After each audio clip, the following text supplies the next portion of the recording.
오직 성령이 너희에게 임하시면 너희가 권능을 받고 예루살렘과 온 유대와 사마리아와 땅 끝까지 이르러 내 증인이 되리라 하시니라. 을 가지시고 그들의 보는데 올려져 가시니 구름이 그를 가려 보이지 않게 하더라. 올라가실 때 제자들이 자세히 하늘을 쳐다보고 있는데 흰옷 입은 두 사람이 그들 곁에 서서 이르되 갈릴리 사람들아 어찌하여 서서 하늘을 쳐다보느냐. 너희 가운데서 하늘로 올려지신 이 예수는 하늘로 가심을 본 그대로 오시리라 하였느니라. 제자들이 감람원이라 하는 산으로부터 예루살렘에 돌아오니 이 산은 예루살렘에서 가까워 안식일에 가기에 알맞은 길이라. 들어가 그들이 유하는 다락방으로 올라가니 베드로, 요한, 야고보, 도마와 바돌로메, 마태와 및 알페오의 아들 야고보, 셀롯인 시몬, 야고보의 아들 유다가 다 함께 읽겠습니다. 여자들과 예수의 어머니 마리아와 예수의 아우들과 더불어 마음을 같이하여 오로지 기도에 힘쓰더라. 1년 만에 다시 뵙는 것 같습니다. 참 여러 가지 생각을 하게 됐는데 제가 한국도 1년에 한 번씩 안 가는데 남아공을 1년에 한 번씩 오는 게 참 하나님의 어떤 뜻이 있을까 많은 고민 속에 왔고 또 하나님께서 또 우리 은총교회를 참 사랑하신다라는 생각도 하게 되었던 것 같습니다. 제가 3년째 오면서 3년 동안 매년 올 때마다 강단을 내어주셔서 문성준 목사님과 또 은총교회 교우분들께 감사를 드리고요. 제가 아마 문성준 목사님보다 설교를 훨씬 더 못하니까 매년 걱정 없이 세웠나 보다라는 생각도 하게 됐습니다.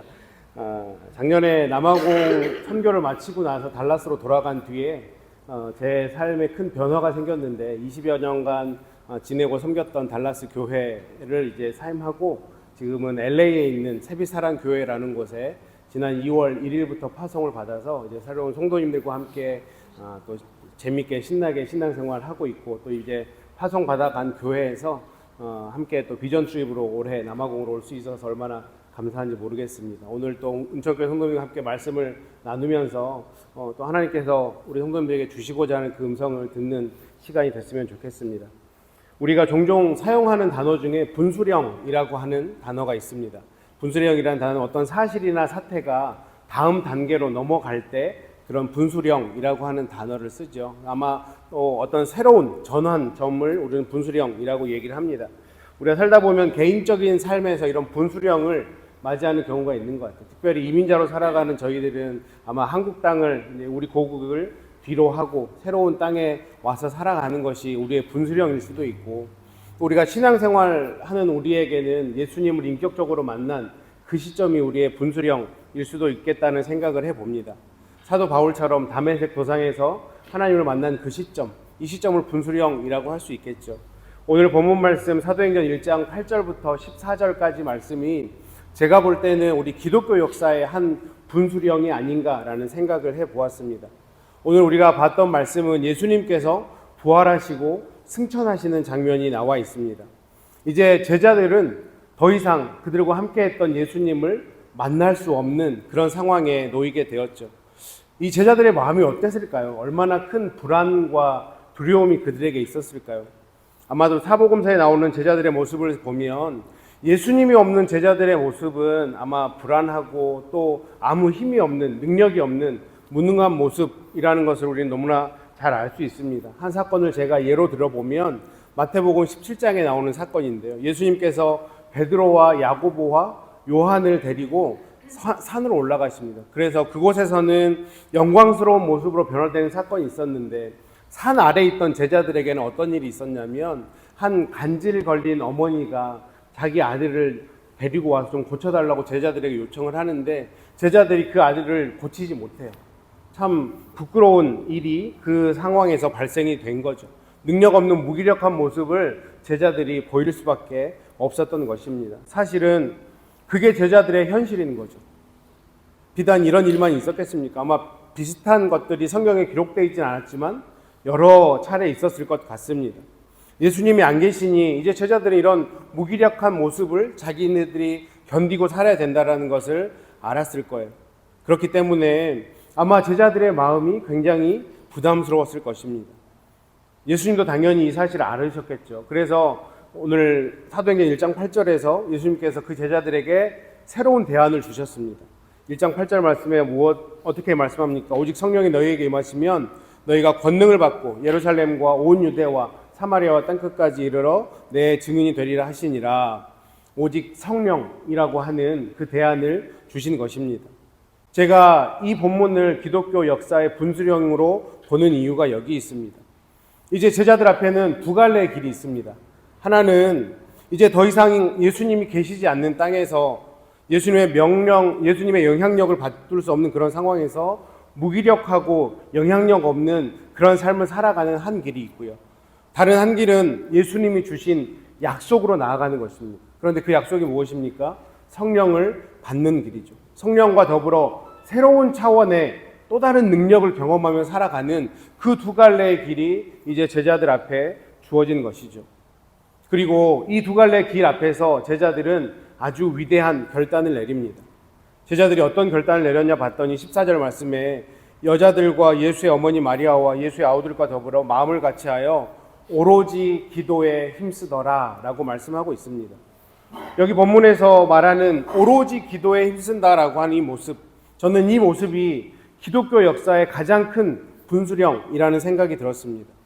이 위기의 순간에 그들이 기도하겠다라고 하는 이 결단이 초대교회의 태동이 되었고 또 초대교회 부흥의 원동력이 되었다라는 생각이 들었습니다. 여기 말씀에 힘쓰더라라고 하는 이 헬라어 프로스카테로라는 이 단어가 그냥 힘쓰다는 뜻이 아니고요. 끈질기게 붙잡는다는 뜻이 있습니다. 제자들이 그냥 한두 번 기도했던 게 아니에요. 정말 끈질기게 성령을 받겠다라고 기도한 모습이 오늘 14절에 기록되어 있다라고 하는 거죠. 이제 사도행전 이후의 전개를 보면 초대교회는 위기가 찾아올 때마다 오로지 기도에 힘쓰는 모습이 계속해서 기록되고 있음을 볼 수 있습니다. 위기가 닥칠 때마다 제자들은 기도라는 끈을 붙잡고 있었던 것이죠. 그 대표적인 예가 사도행전 6장에 나오는데요. 사도행전 6장에 보면 이제 초대교회가 막 부흥하고 있었어요. 많은 사람들이 예수님 앞으로 교회 안으로 몰려들고 있었는데 이때 생겼던 어려움이 무엇이냐면 이 교회 안에 있던 헬라파 유대인들과 히브리파 유대인들의 갈등이 생기기 시작했습니다. 헬라파 유대인들 속에 있는 그런 과부들이 구제사역에서 빠진 거예요. 이때 이 제자들이 어떤 결정을 했냐면 이들이 이 집사들에게 모든 일을 맡기고 오로지 기도에 힘쓰는 그 일에 결정을 하게 된 것이죠. 요즘 시대도 마찬가지인 것 같습니다. 요즘 시대 교회가 뭔가 중차대한 문제로 어려움이 생긴 것 같지는 않아요. 사소한 문제 하나 때문에 말 한마디나 어떤 사건 하나 때문에 교회가 어려움에 빠지는 것들을 많이 보게 됩니다. 아니 왜 저 사람은 집사를 하는데 왜 나는 집사를 못합니까? 제가 있던 달라스 교회에서 이제 저희는 잘 모르겠는데 성도님들 사이에서는 처음에 집사 직분을 받을 때 약간 연도수로 구분을 하더라고요. 아, 올해는 85년생들이 집사가 되는 해인데 왜 나는 빠졌지? 라고 생각하는 거예요. 근데 그런 것들은 하나님 안에서 중요한 일이 아니지 않습니까? 사도들이 이런 초대교회 안에 어려움이 왔을 때 사도행전 6장 3절과 4절 말씀해 봤더니 우리는 오로지 기도하는 일과 말씀 사역에 힘쓰리라 라는 결단을 한 겁니다. 교회에 위기가 찾아왔을 때 정치적이거나 어떤 사람의 지혜로 이 문제를 접근하는 것이 아니라 나는 기도하겠다. 우리 리더들은 기도하겠다라고 결정한 거죠. 오로지 기도라는 이 정신으로 돌아간 것입니다. 교회가 어려움을 만날 때, 개인의 상황에 어려움을 만날 때 이 정신이 우리에게도 필요하다라고 생각을 합니다. 자꾸 인간적인 방법이나 편법이나 내 경험이나 내 지혜로 해결하려다 보면 그 문제가 자꾸 꼬여간다라는 거죠. 우리 삶 가운데 어떤 문제가 다가왔을 때 가장 먼저 우리가 하나님 앞에 서서 오로지 기도의 정신으로 하나님 나에게 기도의 자리에 나아가라고 이런 일을 주셨습니다 라고 생각하고 기도의 자리에 나아갈 때 그것이 그 문제의 해결의 키가 된다라고 하는 것입니다. 저는 이 말씀이 이 땅을 살아가는 모든 교회와 또 모든 교인들에게 주는 하나님의 중요한 지침이라고 생각합니다. 이 모습을 보면서 우리의 모습과 비교할 두 가지의 모습이 있는 것 같습니다. 첫 번째는 기도하지 않는 우리의 모습이죠. 우리는 얼마나 기도하고 있습니까? 혹시 기도하면 큰일 나는 것처럼 생각하면서 정말 기도의 자리에 나오기를 원하시는 그 하나님의 마음, 그 마음을 알지 못하고 바쁘다는 핑계로, 내가 잘 못한다는 핑계로, 내가 익숙하지 않다는 핑계로 기도의 자리에 나아가는 것을 너무나 꺼려하고 망설이지 않습니까? 내 삶의 주변을 보면 기도가 필요한 일이 정말 너무 많은데 하나님은 그 문제들을 가지고 하나님 앞에 나와서 하나님과 대화하기를 원하는데 자꾸 내 방법을 어떻게 해보려고 하고 그러다 보니 문제는 더 꼬여가고, 그런가 하면 두 번째로 우리의 기도의 내용이 너무 어린아이와 같은 기도는 아닌지, 우리의 기도의 대부분을 보면 주시옵소서 아니면 주님이 해주시옵소서, 뭔가 달라든지 주님이 해달라든지 거의 이 내용이 거의 전부가 아닙니까? 이런 기도에 비하면 초대교회 성도들의 기도는 굉장히 성숙했던 것 같습니다. 위협과 위기 속에서도 그들이 기도했던 건 무엇이냐면 하나님 그 어려움으로부터 나를 건져주세요가 아니라 하나님 이런 위협 속에서도 내가 하나님의 복음 전하는 이 일들을 감당할 수 있게 해달라고 기도하는 모습을 많이 보게 됩니다. 그런 기도가 있었기 때문에 초대교회는 부흥할 수밖에 없었던 거죠. 로마가 그렇게 기독교를 박해하면 교회가 무너지겠지, 기독교라는 종교가 없어지겠지라고 생각하고 정말 악랄하게 교회를 핍박하지 않았습니까? 그런데 그들의 초대교회 성도들의 기도 때문에 초대교회가 얼마나 부흥했는지, 그리고 그들의 기도가 지금 2000년이 지난 지금에도 얼마나 많은 열매들로 맺혀져 있는지 우리는 보고 있기 때문에 정말 우리의 기도가 얼마나 중요한지 우리는 반드시 깨달아야 됩니다. 우리의 기도가 달라지면요, 우리의 신앙의 핵심이 달라질 수밖에 없습니다. 위협이 많아도 그 위협이 절대 우리에게 위협이 되지 않습니다. 그 위협 가운데 더 강력한 하나님의 능력을 경험하는 놀라운 일들이 우리 삶 가운데 생기게 된다라고 하는 거죠. 이런 능력 있는 신앙생활 우리가 한 번쯤은 해봐야 되지 않겠습니까? 아무리 내가 도저히 이길 수 없을 것 같은, 헤어나올 수 없을 것 같은 그런 상황 속에서도 내가 하나님을 의지함으로, 기도함으로 하나님이 나를 이렇게 건지시더라 라는 그런 경험이 있어야 우리 이 땅 가운데 정말 떳떳한 크리스찬으로, 정말 복음을 강력하게 전할 수 있는 크리스찬으로 살아갈 수 있지 않겠습니까? 우리가 정말 이런 삶을, 이런 능력 있는 크리스찬다운 모습으로 살아가기를 원한다면 오늘 본문에 나오는 이 아름다운 기도의 정신을 우리가 반드시 배워야 될 것 같습니다. 왜냐하면 이런 성숙한 기도가 어떤 결과를 가져오는지 성경에 분명히 기록하고 있기 때문입니다. 사도행전 4장 31절 말씀에 빌기를 다함에 모인 곳이 진동하더니 무리가 다 성령이 충만하여 담대히 하나님의 말씀을 전하니라. 초대교회가 이런 성숙한 기도 때문에 부흥하기 시작한 거예요. 기도가 달라지면 우리 삶에 성령의 역사가 나타납니다. 내 능력이 아니고요, 나보다 훨씬 더 능력 있는 그 성령의 역사가 내 삶 가운데 나타난다라고 하는 거죠. 기도가 성숙해지면 우리 안에서 일하시는 그 성령님을 경험할 수 있다라고 하는 것입니다. 이런 패턴은 사도행전에만 나오는 게 아니고 구약 성경에도, 성경 전체에도 나오고 있습니다. 구약 성경에 나오는 부흥운동, 사무엘상 7장의 미스바 운동과 또 느헤미야 8장에 나오는 수문학 광장에서 부흥이 대표적이라고 할 수 있는데, 이 두 부흥의 공통점이 무엇이냐면 말씀 선포가 이루어지고 그 말씀은 깨달은 사람들이 기도했을 때 그들의 삶이 변했다라는 것을 성경은 기록하고 있습니다. 너무나 당연한 말이지만 말씀과 기도의 조합은 부흥의 핵심 요소입니다. 내 개인적인 부흥의 핵심 요소가 말씀과 기도에 달려있다라고 하는 것, 이것을 성경이 기록하고 있고 기독교 2000년이 넘는 기독교 역사가 증명하고 있다라는 사실입니다. 부흥의 현장에는 늘 말씀과 기도가 있습니다. 내 삶이 하나님이 주시는 부흥으로 넘쳐나길 원한다면 그 원리 앞으로 우리가 가야 된다라는 거죠.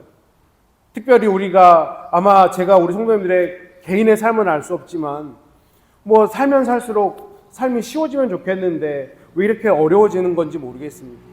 아마 내가 넘어야 될 분수령들이 또 있으실 거예요. 그 분수령을 넘기 위해, 그 분수령을 넘게 해줄 수 있는 원동력이 어디 있냐? 기도와 말씀에 있다라고 하는 거죠. 그리고 하나님이 그 원동력을 갖기 위해서 먼저 기도하게 하신다라고 하는 것입니다. 하나님의 그 원리를 우리가 우리 삶 속에 잘 적용할 수 있어야 됩니다. 우리가 이 하나님의 마음을 잘 파악해야 되는데, 정말 내가 절박한 기도의 자리, 하나님 앞에 무릎으로 나아가서 1대1로 하나님을 만나는 자리가 우리의 인생 가운데 있을 때 하나님이 주시는 놀라운 그 능력을 경험할 수 있다라고 하는 거죠. 우리의 믿음의 선배들의 모습은 어떻습니까? 사실 한국교회 저는 가장 큰 힘이 기도의 힘이라고 생각합니다. 우리 믿음의 선배들이 그렇게 금식 기도하고 기도원 찾아가서 기도하고, 또 목회자 선배님들은 왜 그렇게 밤에 산에 올라가서 산뿌리를 뽑으면서, 그 나무 뿌리를 뽑으면서 기도를 했는지 모르겠지만 그 기도의 열매들이 지금 우리가 받고 있는 열매라고 생각을 하는데, 이제는 우리가 그 기도의 운동을 해야 되는데 우리가 그 기도의 바턴을 이어받지 못해서 점점 더 한국 교회들이 어려움 속에 가고 있는 건 아닌지라는 생각을 해봅니다. 그렇다면 이런 질문을 해볼 수 있을 것 같습니다. 도대체 기도가 무엇이기에 인생과 역사를 바꾸는 원동력, 이런 것들을 바꿀 수 있는 능력이 되는 것인가? 저는 그것이 기도라는 것의 속성에 있다고 생각합니다. 기도는요, 변화의 능력을 주는 속성이 있습니다. 기도하면 변화가 일어난다라고 하는 거예요. 우리가 주로 어떤 것을 놓고 기도할 때 외부적인 환경을 바꿔달라고 기도하는 거거든요. 예를 들면, 하나님 제발 우리 남편 좀 바꿔주십시오. 저 인간만 바꿔주시면 우리 가정이 편하겠습니다. 이런 기도 해보셨습니까? 바뀌시던가요? 안 바뀌지 않나요? 남편들은 그런 기도 안 할까요? 내 아내가 바뀌면 우리 가정이 편해지겠습니다. 그런데 그렇게 기도하는 과정에서 내 남편이 바뀌었으면, 내 아내가 바뀌었으면, 그렇게 내가 간절히 기도할 때 어떤 변화가 일어나냐면 내 자신이 먼저 바뀌는 변화가 일어나는 것 같습니다. 도저히 이해가 안 되고 도저히 용납하기 싫은 그 배우자의 모습이 이해가 되고 용납이 되어지는 그 일들이 내 삶 가운데, 내 마음 가운데, 내 자신 가운데 먼저 일어난다라고 하는 거죠. 내가 먼저 바뀌는 그 결과를 가지고 내 배우자가 바뀌는 그런 놀라운 순기능이 기도를 통해서 일어난다라고 하는 것입니다. 이처럼 기도는 외부의 조건을 바꾸는 도구가 되기도 하지만 나의 내면을 먼저 바꾼다라고 하는 것. 기도자 자신을 하나님이 변화시켜 준다라고 하는 것. 이것이 기도의 가장 큰 속성인 것 같습니다. 필립 얀시가 쓴 기도라는 책을 보면 이런 글귀가 있어요. 신앙은 기도하는 만큼 자라고 신앙인의 인격도 기도하는 만큼 변화한다. 무슨 뜻입니까? 목사 안수 받았다고 갑자기 신앙이 엄청 좋아지는 게 아니고요. 장로, 권사, 직분 받았다고 정말 신앙인의 인격이 변화되지 않는다라는 것입니다. 그 사람이 목사건, 장로건, 권사건, 신앙생활을 10년 했건 20년 했건 기도의 자리에 얼마나 나아가느냐에 따라서 그 사람의 인격이 변화되고 신앙이 성숙해 간다라고 하는 것입니다. 이런 관점으로 사도행전을 쭉 보시면 참 놀라운 은혜가 있습니다. 사도행전을 기록한 사람은 누가이죠. 누가는 직업이 의사였습니다. 사실 이 사람은 예수 그리스도의 제자도 아니었고요. 초신자와 같은 사람이었는데 사도 바울의 여행에 함께합니다. 아마도 의사였기 때문에 관찰력이 뛰어났을 것 같아요. 이 사람이 복음의 역사를 보고 너무 놀란 거예요. 어떻게 이런 역사가 일어날 수 있을까? 인격이 변하고 또 가정이 변하고 삶이 변한 역사들이 복음이 전해지는 그 이유로 일어나는 것들에 대해서 자세히 살펴보니 그 뒤에 기도가 있었다라고 하는 것을 발견하게 됩니다. 그래서 누가가 쓴 다른 복음서, 누가복음을 보면 예수님의 기도하는 모습이 다른 성경에 비해 굉장히 많이 기록되어져 있습니다. 기도하는 예수님의 모습과 정말 기도하지 않는 제자들의 모습이 대조적으로 보여지는 게 누가복음에 나와 있습니다. 그런데 그렇게 기도하지 않던 제자들이 예수님이 부활 승천하신 이후에 기도하기로 결단하는 거죠. 그 기도를 통해 성령의 강력한 능력을 경험하고 예수님께 배운 기도를 하면서 초대 교회를 일으키는 그 모습이 굉장히 놀랍지 않습니까? 그 기도의 능력이 지금 이 시대에도 동일한 능력인데 우리가 그 기도의 자리에 나아간다라고 하면 하나님이 우리의 기도를 통해서 내 삶을 변화시키고 내 가정을 변화시키고 내 커뮤니티를 변화시키는 놀라운 일들이 일어날 수 있다라고 하는 거죠. 그러면 내 기도가 그런 능력 있는 기도가 되기 위해서 무엇을 해야 될까? 두 가지만 말씀드리도록 하겠습니다. 첫 번째는 기도를 인격체 되시는 이 하나님을 인정해 드리는 행위로 하셔야 됩니다. 어떤 말이냐면 아무 의미 없이 주문을 외우는 것처럼 기도하시면 안 된다라는 겁니다. 모든 종교에는 각각의 기도가 있는 것 같아요. 불교에도 기도가 있습니다. 108배 같은 것들을 하잖아요. 관절이 나갈 때까지 기도를 합니다. 거기에 비하면 우리 기독교의 기도는 굉장히 신사적인 기도인 것 같아요. 다른 여타의 종교들도 뭔가 내 열심과 내 노력을 가지고 기도를 하게 하는 것 같습니다. 그런데 다른 종교의 기도와 기독교의 기도의 차이가 있다면 다른 종교들은 자신이 믿는 신과 인격적인 교제를 전혀 갖지 않아요. 하지만 우리가 믿는 이 기독교, 하나님은 하나님과 우리가 인격적인 관계로 나아가기를 하나님은 원하고 그 관계로 우리를 초대한다라고 하는 것입니다. 우리 아버지 되신 하나님은 인격을 가지시는 분입니다. 인격을 가졌다는 것은 무슨 뜻입니까? 서로 존중받기를 원한다는 거죠. 그냥 어떤 요술 램프에 있는 지니처럼 내가 필요한 게 있을 때 가서 요구하는 그런 대상이 아니라 매일매일의 삶 속에서 그분과 나의 관계 때문에 내가 그분을 아버지로 인정하고 아버지다운 대우를 해드림으로 그런 관계 속에서 우리가 기도하면 우리의 기도의 능력이 나타난다라고 하는 것이죠. 이런 측면에서 우리가 하나님과 인격적인 교제를 나누지 않는 기도는 큰 잘못이라고 할 수 있습니다. 마치 하나님을 저 밖에 있는 나무나 돌이나 어떤 산이나 신처럼 대하면 하나님은 당연히 마음이 아프시지 않겠습니까? 오늘 나의 기도가 여타의 다른 종교의 기도와 다를 바 없이 인격적인 교제가 없이 내가 원하는 것을 원하고 있다면 그냥 그것을 구하고 있다면 오늘부터 우리의 기도가 달라져야 됩니다. 하나님을 나의 아버지로 인정하고 하나님과 인격적인 관계로 나아가는 그 기도의 자리에 나아가셔야 되는 거예요. 그냥 내가 뭔가 급하고 필요할 때는 주님의 바지가랑이를 굳게 잡고 이거 안 해주면 내가 죽겠다라고 그렇게 하고 삶이 좀 편안해지고 평안해지면 언제 그랬냐는 듯이 또 내가 원하는 대로 살아가고 이것은 올바른 신앙인의 모습이 아니라고 하는 거죠. 리차드 포스터가 기도라는 책을 썼는데 그 책에 이런 구절이 있습니다. 참된 기도는 말에서 나오는 것이 아니라 사랑에 빠졌을 때 나온다. 내가 하나님과 사랑의 관계에 있을 때 참된 기도가 나온다라고 하는 거죠. 내 기도는 하나님과 인격적인 관계로 들어가는 것이 먼저입니다. 시편 116편 1절에서 2절 말씀도 동일하죠. 여호와께서 내 음성과 내 간구를 들으심으로 내가 그를 사랑하는도다.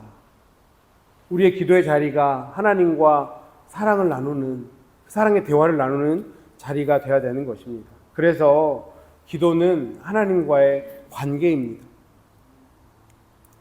기도에 관한 제 개인적인 얘기를 드리면 조금은 이해가 쉬울 수 있을지 몰라서 제 얘기를 좀 하려고 합니다. 혹시나 불편하게 들리시면 용서해 주십시오. 제가 어렸을 때 요즘 말로 하면 제 어머니에게 가스라이팅을 당해서 제가 목사가 된 것 같습니다. 저는 기억이 없는데 어렸을 때 제가 있던 주일학교에서 어떤 목사님께서 여기 앞에 있는 목사님처럼 목사가 될 사람 했더니 저 혼자 손을 번쩍 들었대요. 제 기억에는 없어요. 근데 그 얘기를 어머니가 어렸을 때 하도 하셔가지고 초등학교 신학년이 되면 늘 이런 인포메이션 조사를 하잖아요. 장래 희망을 쓰는데 늘 아무 생각 없이 목사를 썼습니다.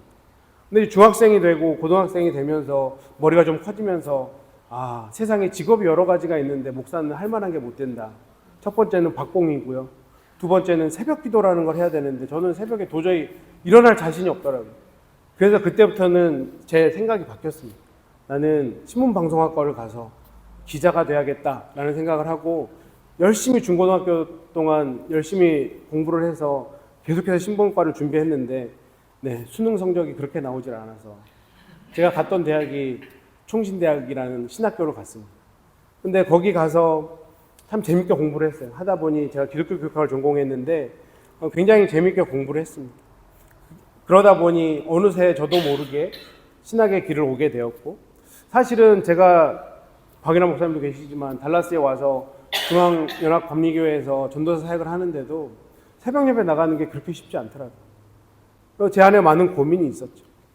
그런데 이제 학교를 다 마치고 목회 이제 정말 풀타임 목회를 시작했는데 기도 없이는 안 된다라는 게 너무 느껴졌습니다. 이건 내 힘으로 하는 게 아니다.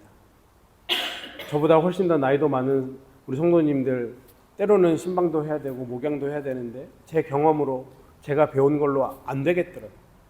그러니 새벽에 기도하는 자리에 나아가는 게 당연히 해야 되는 일 중에 하나였습니다. 하나님, 내가 오늘 하루 이 목회를 감당하기 위해서 하나님이 은혜 주시지 않으면 저는 아무것도 못할 것 같아요. 하나님, 나에게 지혜도 주시고 제 입술도 주장해 주시고 사랑도 허락해 주셔서 이 일을 감당할 수 있게 해달라고 그렇게 기도하기 시작했습니다.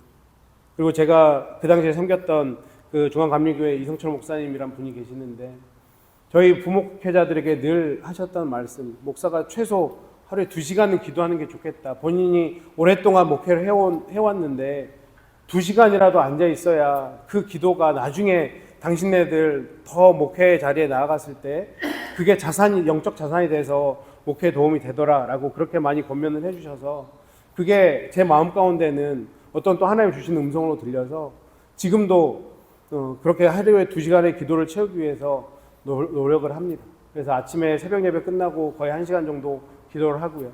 제가 오피스 아워가 4시에 끝나는데 4시에 끝나면 그냥 조용히 예배당으로 가서 혼자 1시간 정도 앉아서 기도를 합니다. 그런데 그 기도를 하는 시간이 뭔가 계속해서 막 뜨겁게 부르짖는 시간이 아니고요. 어떨 때는 그냥 멍 때리고 앉아있을 때도 있습니다.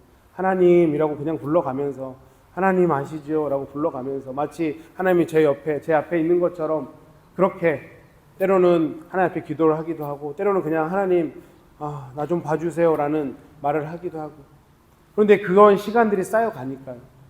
그 기도의 능력이 나타나기 시작하는 것 같습니다.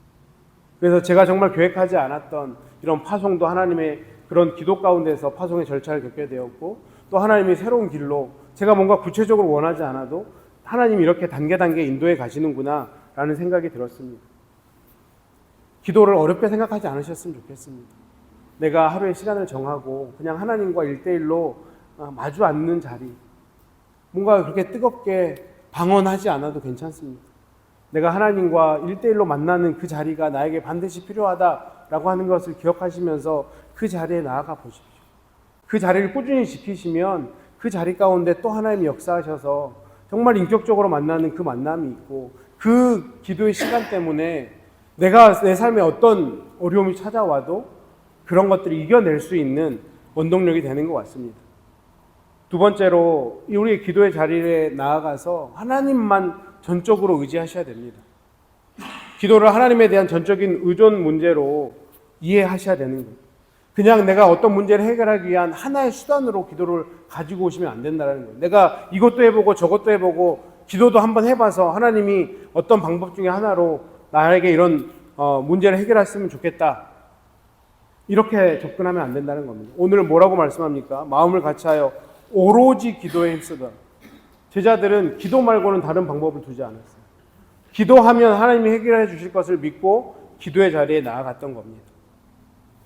한국에 기독교가 처음 들어왔을 때 선교사님들이 한국 사람들의 특징을 파악했던 것 같아요. 그래서 뭐 술, 담배 이런 것들을 강력하게 금지했죠. 그러다 보니 한국 기독교의 특징 중에 하나가 이런 술과 담배 같은 것들을 정말 규율하는 데 있는 것 같습니다. 그런 궁금증이 있다 보니까 성도님들과 성경 공부를 하다 보면 종종 듣는 질문 중에 하나가 뭐냐면 아니 목사님 왜 성경에 정확하게도 나와 있지 않은데 술, 담배를 이렇게 못하게 합니까? 라는 질문을 해요. 어떠십니까? 그런 궁금증이 좀 있으셨습니까? 저도 기독교에서 술, 담배를 허락해 주면 좋겠습니다. 제가 설교 쓰다가 막힐 때마다 어떤 작가들처럼 멋지게 담배 한 대 피면서 하나님 도저히 설교가 풀리지 않는데 이 설교 좀 풀리게 해주십시오 하면 뭔가 또 멋 좀 나지 않을까. 또 신방하다 보면 목회하다 보면 스트레스 받을 때 밤에 집에 가서 아내랑 한잔 하면서 오늘 힘들었는데 그냥 이 한 잔으로 잊어버리자 하면 좀 좋지 않을까라는 생각도 해보게 됩니다. 저는 이래서 술, 담배를 더 금지해야 된다는 생각이 들었습니다. 목사가 설교 안 써지면 담배 한 대를 의존해야 될까요? 하나님을 의존해야 될까요? 목회하다 힘들면 술 한 잔을 의존해야 될까요? 하나님 앞에 나아가야 될까요? 답은 아시죠? 근데 목사만 그럴까요? 집사님, 권사님, 장로님들, 하나님을 믿는 하나님의 백성들 다 똑같은 모양이어야 되지 않을까요? 기도라고 하는 것은 전적으로 내가 하나님밖에 없습니다. 오로지 기도밖에 없습니다. 이 마음으로 하나님 앞에 나가고 붙잡을 때 하나님께서 우리에게 놀라운 기도의 능력을 부어주신다라고 하는 것입니다. 이 두 가지만 기억하셨으면 좋겠습니다. 기도는 하나님과의 인격적인 관계입니다. 기도는 전적으로 하나님만 의지하는 행위여야 됩니다.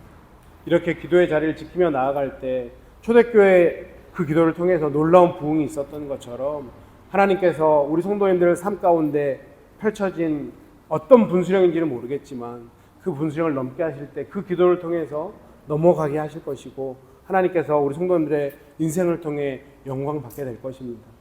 우리 성도님들의 삶에 어떤 일들이 펼쳐져 있는지 저는 알지 못하지만 정말 오로지 기도의 정신으로 정말 이 머나먼 남아공 땅에서 때로는 외롭고 힘들 수 있겠지만 하나님과 동행하심으로 그 하나님의 능력을 날마다 경험하심으로 승리하시는 저와 여러분 되시기를 주님의 이름으로 축원합니다. 기도하겠습니다. 하나님 감사합니다. 부족한 종이 주님의 말씀을 나누었습니다. 이 시간 사람의 말은 다 거두어가 주시고 성령 하나님께서 레마의 말씀만 우리 성도님 마음 가운데 남겨주심으로 정말 우리가 이 땅을 살아갈 때 오로지 기도에 힘쓰는 그 정신과 태도로 살아갈 때 하나님께서 우리 삶을 이끌어 가시고 하나님께서 우리 삶 가운데 승리를 허락함을 경험하며 살아갈 수 있는 우리 모두가 될 수 있도록 도우시고 역사하여 주시옵소서. 우리 가운데 그렇게 하실 주님을 기대하며 살아계신 예수님 이름으로 간절히 기도드렸습니다. 아멘. 하나님 오늘 귀한 종을 통해 기도가 얼마나 중요하며 우리 삶의 우선권을 차지해야 된다는 도전과 은혜를 주심을 감사드립니다. 여기 와 계신 선교팀들을 붙잡아 주셔서 하나님의 마음을 품고 보고 듣고 느껴 할 것들을 하나님 마땅히 경험하고 돌아가시도록 인도하여 주옵소서.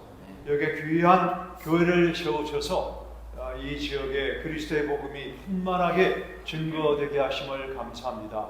우리 문선교사님 네 분 주님의 장중에 붙잡아 주셔서 감당할 수 있는 하나님의 은혜를 넘치게 공급해 주옵소서. 지금은 우리 하나님의 사랑과 예수님의 넘치는 은혜와 성령 하나님의 교통 동행하심이 사랑하시는 은총교회 성도님들 가정과 산업 위에 그리고 이 지역에 늘 함께 하시기를 축원합니다. 아멘.